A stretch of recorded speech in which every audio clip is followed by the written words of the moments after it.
Well, hey everyone. For those who don't know me, my name is Lindsay and I am the Mercy and Justice Pastor here at Our Restoration.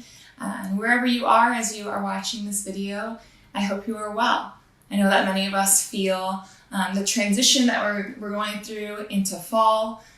Maybe you or probably your kids started school recently. Even in the last few days, you can almost smell fall in the air as we've had some colder days. So as we are transitioning into the season of fall, it really just has me thinking about the holidays and the end of the year, which will be here truly in the blink of an eye.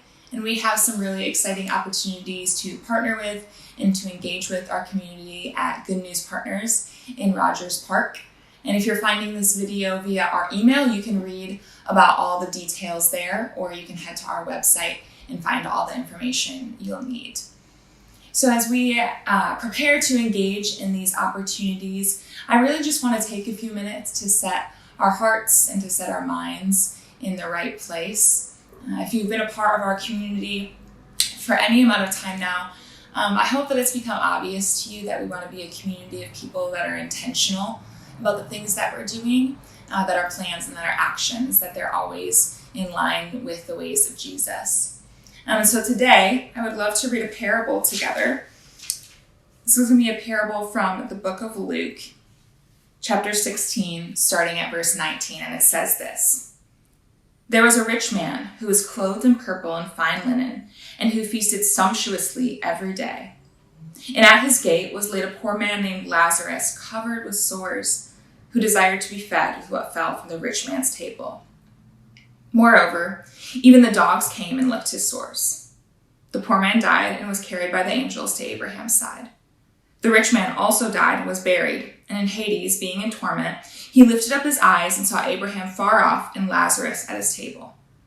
And he called out, Father Abraham, have mercy on me, and send Lazarus to dip the end of his finger in water and cool my tongue, for I am in anguish in this flame.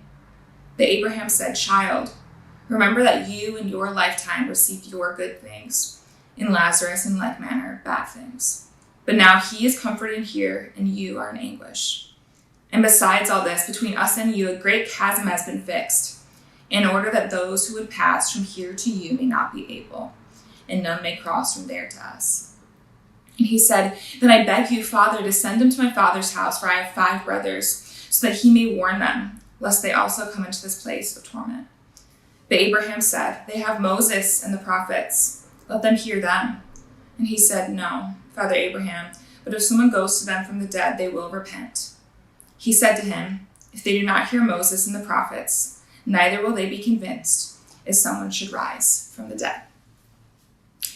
And now I think it's important to set the stage a bit here. This parable, it comes on the heels of some comments and some complaints really that the Pharisees have made towards Jesus. And they're complaining about the way that Jesus, he welcomes everyone to the table to eat with him.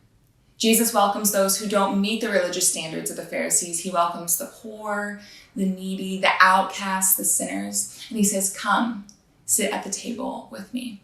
And so the Pharisees, they've complained about this to Jesus, and he responds with a whole list of parables, and then he tells this parable. And truly, I think we could spend a ton of time just sitting here and really unpacking all the nuances that we find here. But today, in the next few minutes, I really just want to talk about what we can learn about the way the rich man treats Lazarus. So first, we read that Lazarus, he lays at the gate of the rich man's house, just waiting for scraps, waiting for leftovers to eat. Now, we might imagine that the rich man, he probably invites his friends over for dinners, for dinner parties. And we can also probably imagine that his friends, they're also people who are very wealthy, people that are at a high social standing. So he invites these people over, and they have these huge, extravagant meals, more than they can eat. And so there are leftovers, and this is what Lazarus is waiting for. See, the rich man, he was blessed with plenty, but he was only willing to give Lazarus what was left over. He was only willing to give in a way that cost him very little. And of course, you and I know that that's not the way that we're called to give. Jesus, he calls us to not only to give, but to give generously. There's another lesson that we can learn from this rich man. And again, we have to remember that this parable, it is in reaction to the Pharisees' complaints against Jesus. It's in reaction to the Pharisees telling Jesus, hey, we don't like the way that you invite other people in to sit at the table with you. You invite other people in who we wouldn't invite in. Jesus, he sits at the table with sinners, with the poor, with the needy. See, the Pharisees, they were never upset that Jesus gave to the poor, because this is something that the Pharisees would also do. The Pharisees gave to the poor. They were upset about the way that Jesus was in relationship with them.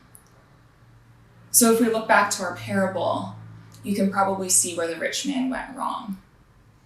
When Lazarus came to lay at his gate, he was not only being given the opportunity to show mercy to Lazarus and to give him something to eat, he was being given the opportunity to welcome Lazarus in and to give him a seat at his table.